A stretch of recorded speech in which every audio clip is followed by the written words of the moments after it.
Kisah Rasul 14 ayat 21 mulai sampai 28. Pada hitungan ketiga kita akan membaca bersama-sama. Perikop kembali ke Antioquia. Ayat 21, 1, 2, 3. Paulus dan Barnabas memberitakan Injil di kota itu dan memperoleh banyak murid. Lalu kembalilah mereka ke Listra, Ikonium dan Antioquia. Di tempat itu mereka menguatkan hati murid-murid itu dan menasihati mereka supaya mereka bertekun di dalam iman dan mengatakan bahwa untuk masuk ke dalam kerajaan Allah kita harus mengalami banyak sengsara. Di tiap-tiap jemaat rasul-rasul itu menetapkan penatua-penatua bagi jemaat itu, dan setelah berdoa dan berpuasa mereka menyerahkan penatua-penatua itu kepada Tuhan yang adalah sumber kepercayaan mereka. Mereka menjelajah seluruh Pisidia dan tiba di Pamfilia. Di situ mereka memberitakan firman di Perga, lalu pergi ke Atalia di pantai. Dari situ berlayarlah mereka ke Antioquia. Di tempat itulah mereka dahulu diserahkan kepada kasih karunia Allah untuk memulai pekerjaan yang telah mereka selesaikan.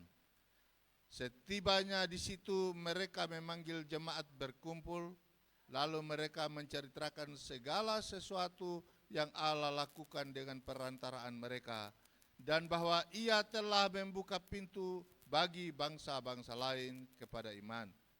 Di situ mereka lama tinggal bersama-sama dengan murid-murid itu. Bapak Ibu yang saya kasihi dalam Tuhan Yesus Kristus, tema khotbah hari ini adalah cara bertumbuh dalam pemuridan.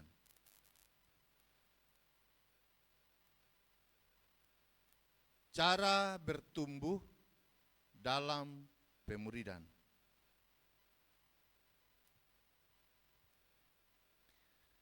Pemuridan adalah perintah Tuhan Yesus.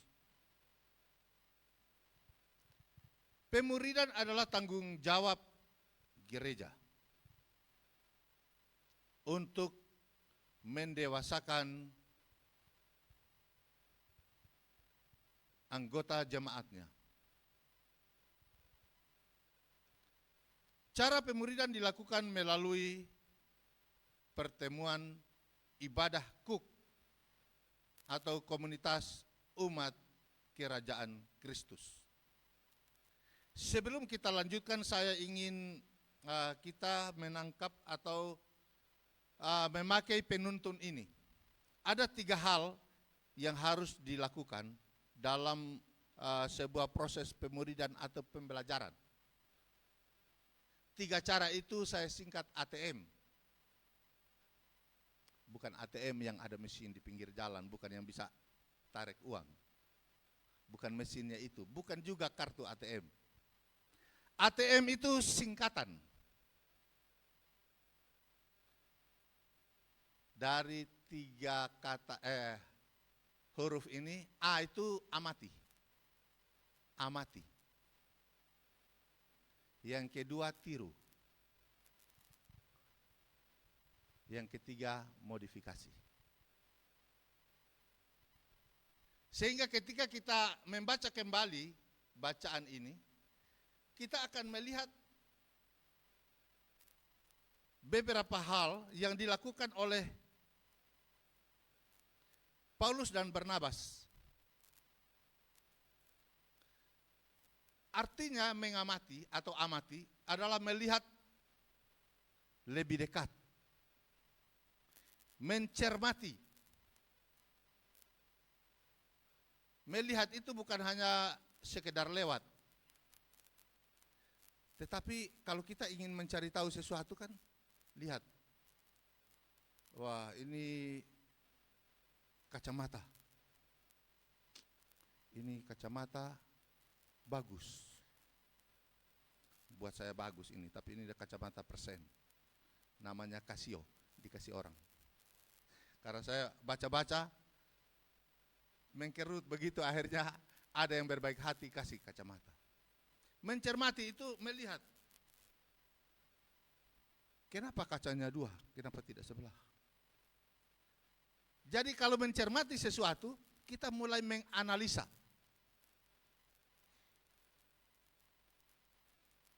Jadi bukan sekedar, oh ya itu kacamata sudah. Tidak begitu. Kenapa harus ada gagangnya dua? Kalau gagang sebelah nanti mudah jatuh. Itu mencermati. Kenapa kacamatanya ringan? Namanya kaca. Kaca kan berat. Kenapa ringan? Oh ya, ini bukan terbuat dari kaca tapi plastik. Itu mencermati. Jadi apa yang dilakukan oleh Paulus dan Barnabas, kita mencermati. Apa yang mereka lakukan? Kita amati. Kemudian kita tiru. Kenapa harus tiru? Karena kita tidak mungkin ke Antioquia dulu. Tidak dulu harus berlayar mengelilingi di wilayah-wilayah yang dikunjungi oleh mereka. Tetapi kita punya wilayah yang berbeda. Serupa, artinya kita bisa meniru cara yang mereka lakukan. Kemudian kita modifikasi. Jadi mungkin mereka harus berkumpul dulu baru bercerita. Kita tidak harus berkumpul, begitu ketemu kita cerita. Berdua saja sudah bisa. Kalau sendiri, bagaimana caranya bercerita sendiri? Lewat dunia maya, langsung telepon. Itu bercerita berdua di tempat yang jauh. Sekarang, kenapa bisa modifikasi? Karena zamannya sudah berbeda. Tetapi pola itu masih tetap sama.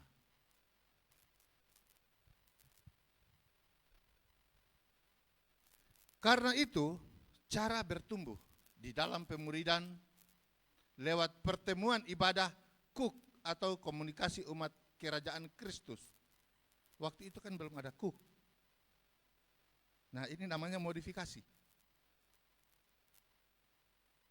Tidak sama persis dengan apa yang dilakukan kedua rasul itu.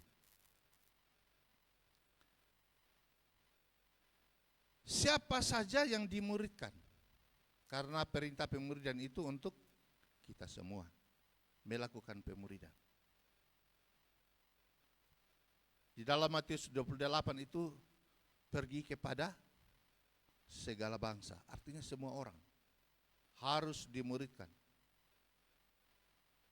Jadi kalau tanya siapa yang harus dimuridkan, ya semua orang. Bukan saja yang ada dalam gereja ini, yang di luar gereja juga dimuridkan berarti. Kemudian pertanyaan berikut, di mana pemuridan dilakukan? Tempatnya di mana? Kalau kita biasa pemuridan itu dilakukan di gereja, bisa di KUK yang dulu namanya Komsel, bisa di rumah, termasuk di tempat di mana kita beraktivitas yang biasa disebut dengan tempat kerja atau marketplace. Bukan marketplace yang di Facebook.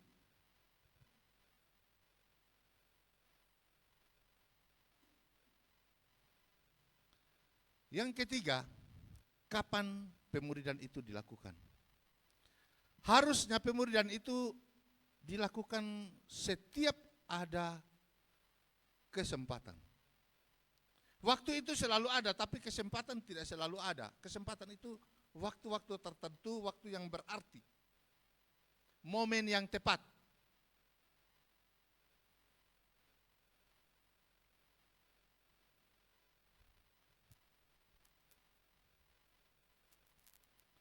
Kemudian yang keempat, bagaimana cara memuridkan. Nah, ini cara memuridkan ini ada 3 langkah yang harus dilakukan dalam memuridkan. Yang pertama adalah percakapan. Bangun dulu komunikasi. Pemuridan itu dimulai dari komunikasi. Kalau tidak ada percakapan, bagaimana mereka mengerti? Bagaimana orang lain tahu? Tentu pemuridan itu dimulai dari percakapan. Kita cerita-cerita dulu. Mungkin perkenalan dulu. Cari tahu dulu ini orang siapa, pekerjaannya apa. Kadangkala budaya kita di Indonesia ini termasuk di sini, kan kita mesti tahu dulu ini dari mana. Kalau di Sabu silsilah dulu. Kalau di Kupang sudah jarang silsilah. Kalau di Kupang kenal langsung tanya tinggal di mana. Dengan siapa tinggal. Kerjanya apa. Percakapan dimulai dari perkenalan. Kemudian dilanjutkan dengan percakapan-percakapan Injil. Bukan langsung sebut ayat bertobatlah, tidak seperti itu. Percakapan itu banyak hal bagaimana membawa orang untuk masuk ke dalam Injil. Bagaimana kita memuridkan seseorang, kan sebenarnya bukan hanya mengatakan kerajaan Allah sudah dekat, tetapi modifikasi tadi yang saya bilang itu, amati, tiru, dan modifikasi. Tentu caranya, kata-kata atau isi percakapan itu berbeda-beda. Kalau mungkin kaum wanita percakapannya beda dengan kaum laki-laki. Percakapan orang yang sudah bekerja dan belum bekerja pasti juga beda. Intinya silakan melakukan modifikasi. Dalam percakapan isinya silakan. Improvisasi. Lakukan sesuai dorongan hati. Dalam percakapan itu selalu bersuara dalam hati Tuhan. Katakan apa yang harus kuucapkan.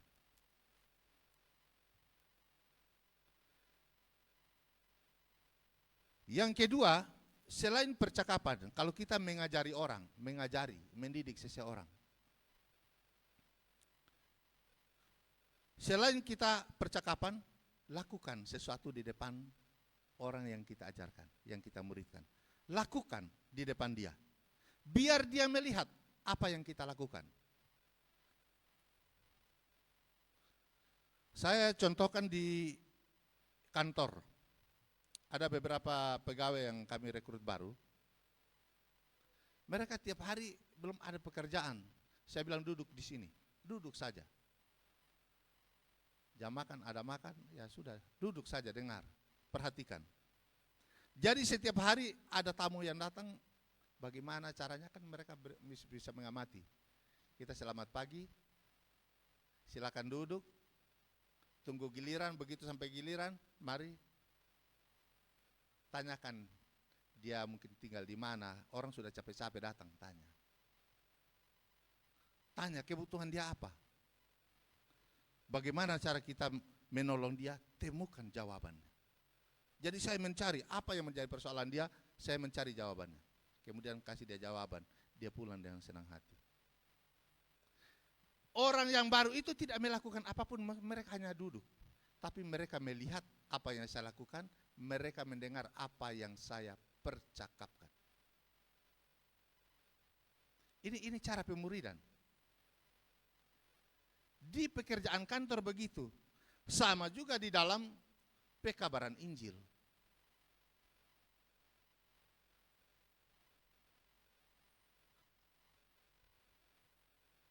Percakapan dan perbuatan kita juga harus bisa dilihat, dibaca, dan bisa ditiru oleh orang lain, diamati oleh orang lain. Jadi cara yang kedua, cara yang pertama tadi selain percakapan, melakukan sesuatu di depan murid. Entah siapapun yang didikan murid, silakan terjemahkan sendiri. Entahkah anak, atau saudara, atau tetangga, teman kantor, teman kerja, tempat di mana kita berada di tengah keluarga, silakan. Karena target murid itu adalah mereka semua itu.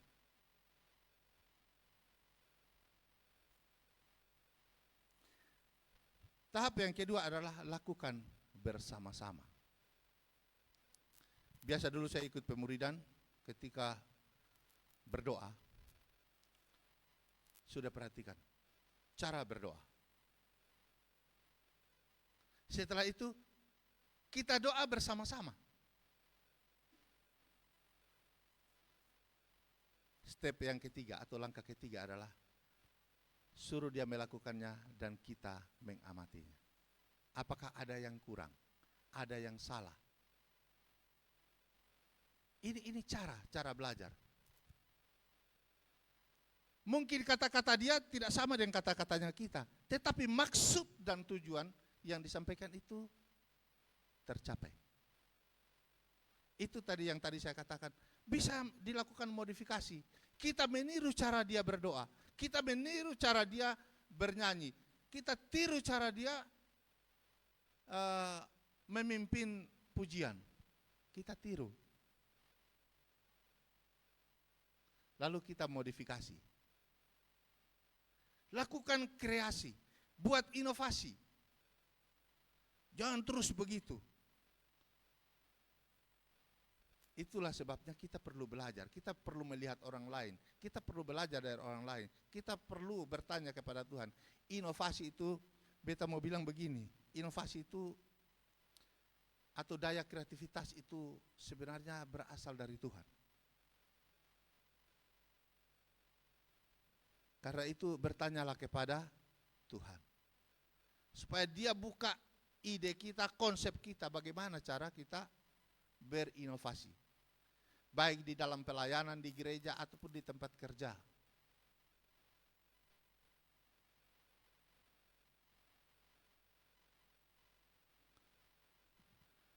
Ada 3 cara bagaimana bertumbuh dalam pemuridan sesuai kisah para rasul yang tadi kita baca.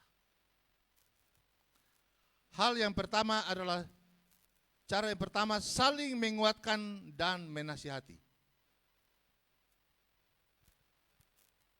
Saling menguatkan dan menasihati. Saling itu artinya kedua belah pihak. Beta bisa nasihati Bapak Ibu juga bisa nasihati saya. Itu namanya saling. Saling menguatkan. Jadi menasihati itu kadangkala orang kalau lagi mengalami problem, mengalami masalah, dia tidak bisa sendiri. Dia butuh orang lain. Sebenarnya ayat-ayat, kata-kata yang kita ucapkan itu adalah ayat-ayat yang kita juga sudah pernah dengar, tetapi karena masalah itu membuat pikiran kita tertutup. Karena itu kita butuh orang lain untuk menasihati kita, supaya kita menjadi kuat. Contoh begini, saya lihat ini kan anak muda sebagian besar ini. Tapi kalau saya lihat dari muka ini hanya satu saya yang orang tua, ya paling depan, karena rambutnya sudah putih. Yang lain rambut hitam, jadi anak muda semua.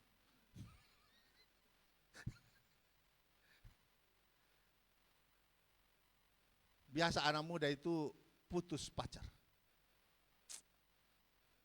Dia sudah menangis setengah mati. Status galau terus.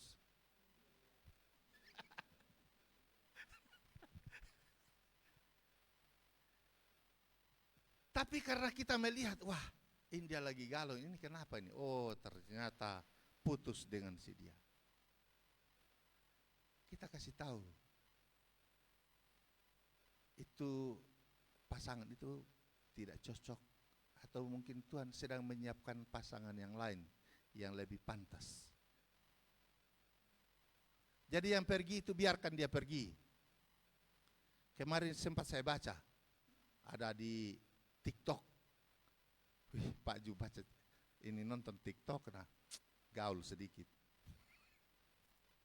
Dia bilang begini, Kalau ada pasangan yang meninggalkan Anda, jangan pernah mencari dia lagi.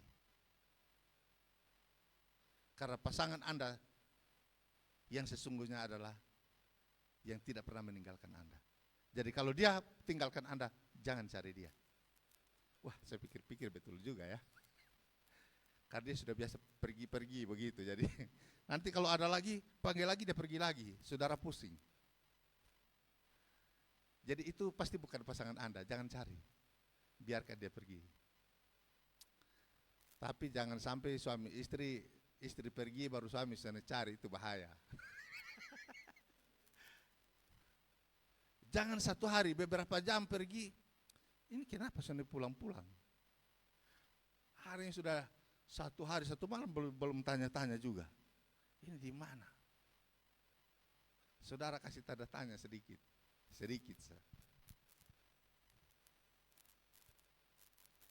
Kita harus saling menasihati, saling menguatkan.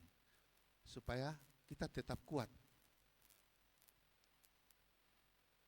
Kadangkala ada juga pencobaan yang lain. Ada banyak hal yang bisa membuat kita itu tidak tahan dalam mempertahankan iman kepada Yesus Kristus.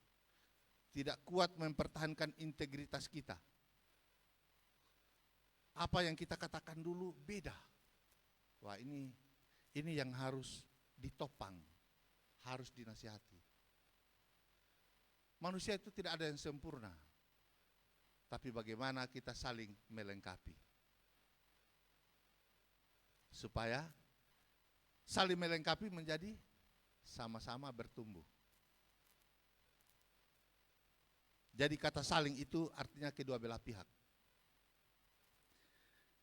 Cara yang kedua adalah menyadarkan bahwa bertumbuh merupakan suatu proses bersama para pemimpin kuk yang ditetapkan sesuai lokasi. Nah, ini sudah sampai sesuai lokasi. Maksudnya ada wilayah tertentu. Di Antioquia pasti tidak ada Oepura. Ya kan? Itu yang tadi saya bilang modifikasi. Ada pertemuan tetapi tidak di Antioquia. Adanya di Oepura, ada di Molava, ada di Belo. Di berbagai tempat yang nama-nama itu tidak ada di Antioquia atau tidak tercatat di Alkitab. Tapi kita meniru cara mereka. Bagaimana mereka ada pertemuan. Nah, kita juga ada pertemuan. Seperti ini juga pertemuan.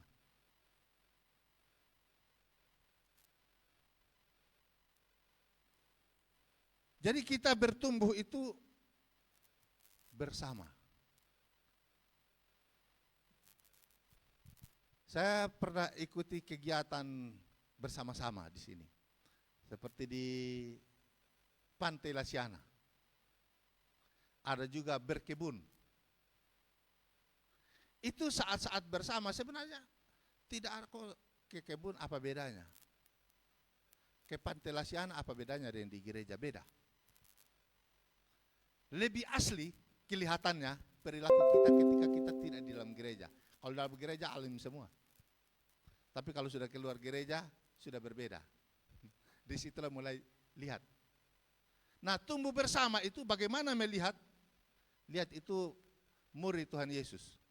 Ada di Taman Getsemani, ada di bukit, ada di perahu, di tempat-tempat yang berbeda. Tapi disitulah mereka belajar bagaimana Yesus Kristus mempresentasikan, menunjukkan caranya.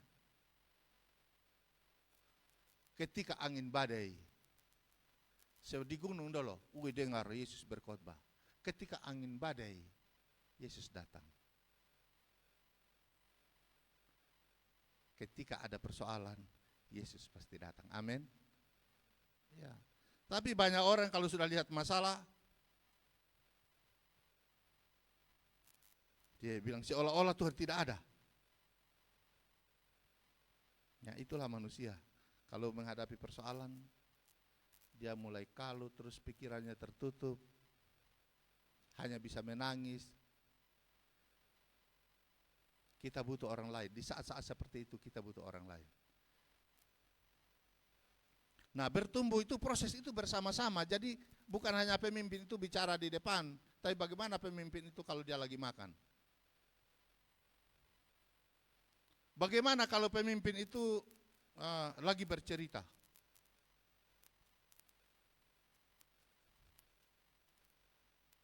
Saudara, ini hal-hal yang sederhana, tapi paling banyak melakukan hal-hal yang artinya yang tidak jadi contoh yang baik, tapi jadi contoh juga, tapi yang salah.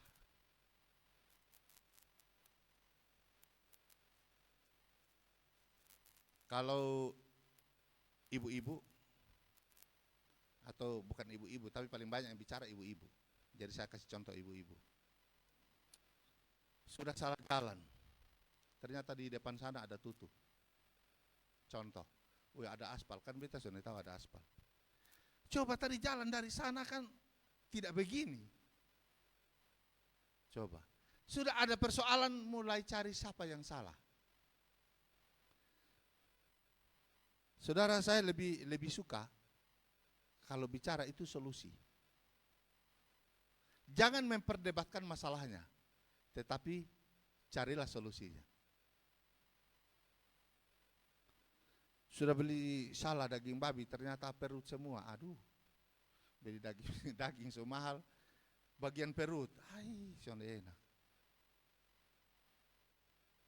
Yang dicari adalah, kan makan, ini saya cerita, ini pernah terjadi.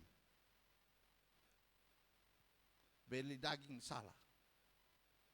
Paling banyak yang dilakukan, paling banyak. Dia mulai marah-marah, itu orang penjual. Sebenarnya kita yang beli ini juga salah, kenapa saya lihat dari tadi? Solusinya adalah bagaimana supaya daging itu yang keras jadi lembut. Itu di pun solusi. Masa dia pakai presto toh? Kau dia noy. Ini main omong-omong, ini orang yang memang putar balik. Kotong nih, macam-macam. Belum lagi sebelah bilang, Luna, beli, lain kali jampi pasar lagi. Itu kan sebenarnya menciptakan persoalan baru. Bukan memberi solusi. Kalau beri solusi, ambil presto, masak. Taruh bumbu, selesai kita makan.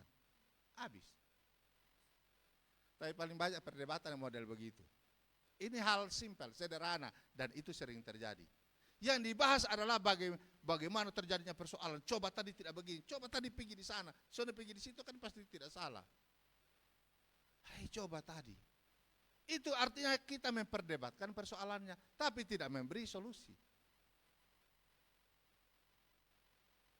Nah, ini cara kita yang seperti ini bisa menjadi contoh.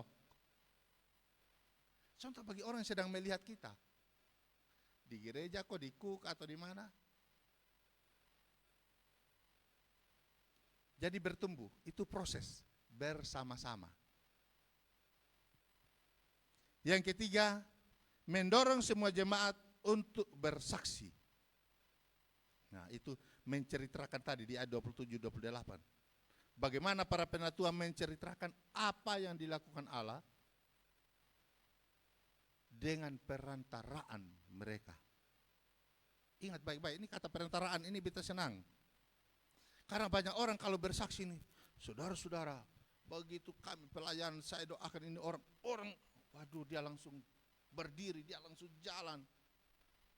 Wih. Tuhan soalnya ada memang di situ. Maksudnya soalnya ada cerita kata-kata Tuhan sembuhkan ini orang, tidak.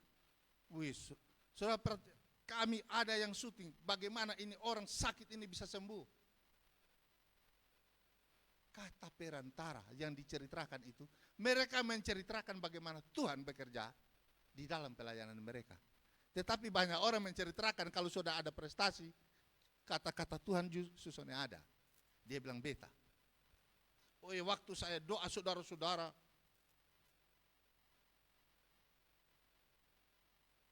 seolah-olah dia melakukannya, padahal Tuhan.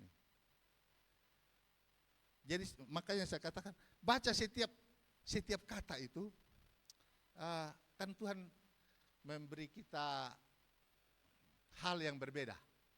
Kalau di kata-kata itu yang saya ungkapkan itu kata-kata yang saya dapatkan. Dengan perantaraan. Berarti mereka tidak menyombongkan diri. Mereka memberitahukan apa yang Tuhan lakukan dalam pelayanan mereka. Saya mau kasih tahu bagaimana bisa bersaksi. Banyak dulu-dulu, bukan yang sekarang, yang dulu-dulu kalau di persekutuan doa, lagi trennya persekutuan doa tahun era 90, tahun 90-an.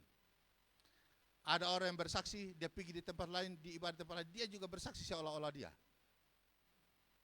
Padahal dia menceritakan kesaksian orang lain. Bapak Ibu kalau mau mengalami kesaksian sebenarnya sederhana. Kalau ada persoalan jangan lari. Karena di dalam persoalan itu kita akan menemukan kesaksian. Bagaimana kok persoalan menemukan kesaksian? Berdoa sampai kita menemukan jawaban Tuhan. Sampai Tuhan menunjukkan jalan keluar. Disitulah kesaksian terjadi.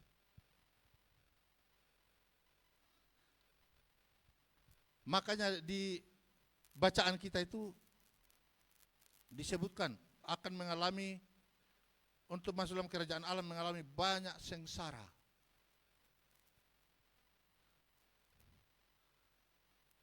Sekarang ini saya jadi lebih suka ada persoalan. Kalau tidak ada persoalan tidak membuat maju. Betul. Banyak orang menghindari persoalan, tapi saya tidak ingin menghindari persoalan. Karena nanti saya tidak akan menemukan kesaksian. Bagaimana Tuhan menolong saya. Perjumpaan dengan Tuhan itu paling sering terjadi di dalam persoalan. Jadi kalau Bapak, Ibu, saudara-saudara mau ketemu Tuhan, ketemulah Tuhan di dalam persoalan itu.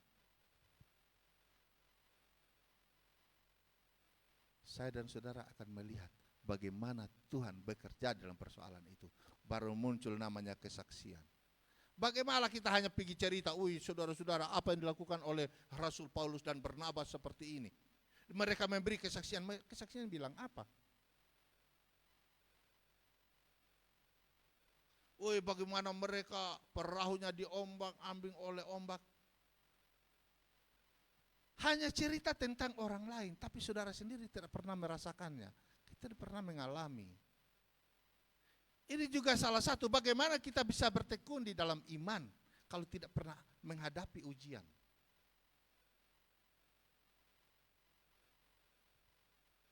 Saudara, memang Tuhan itu luar biasa. Bisa melakukan mujizat, iya betul. Salah satu mujizat itu memberikan saudara solusi dari persoalan yang saudara hadapi. Karena itu bagaimana kita bertumbuh bersama. Jadi kalau masing-masing kita mengalami kesaksian, artinya ada mengalami persoalan lalu temukan jalan keluar, masing-masing bersaksi. Akhirnya apa? Kalau di cook atau di gereja orang bersemangat, kalau mau ini kita mau bersaksi. Karena sungguh-sungguh dia mengalami bagaimana Tuhan menolongnya. Nah ini yang kita harus alami. Amin. Masih takut persoalan? Lari kalau ada persoalan? Jangan lari. Kalau lari itu susah itu. Karena itu ada banyak catatan Alkitab yang saya melakukan penilaian terhadap 3 hal yang tadi. Amati, tiru, modifikasi. Jadi membaca Alkitab amati.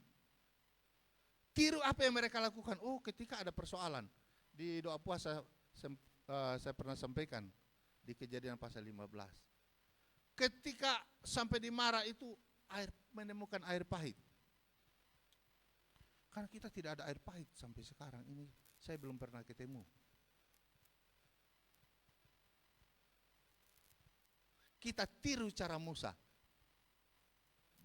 Musa berseru-seru kepada Tuhan. Lalu Tuhan tunjukkan sepotong kayu. Lempar kayu itu ke dalam air menjadi manis. Kita tiru cara Musa. Kalau menghadapi persoalan berseru-seru kepada Tuhan. Nah itu. modifikasi, bukan kita yang modifikasi, Tuhan yang modifikasi. Jangan ambil kayu ada air di situ, wah ini pahit ini. Atau asin terlalu garam, ambil kayu sepotong. Tidak begitu. Dengar Tuhan bilang apa. Karena apa yang dilakukan Musa kan mendengar Tuhan. Jadi membaca Alkitab, kita amati, kita tiru, kita modifikasi.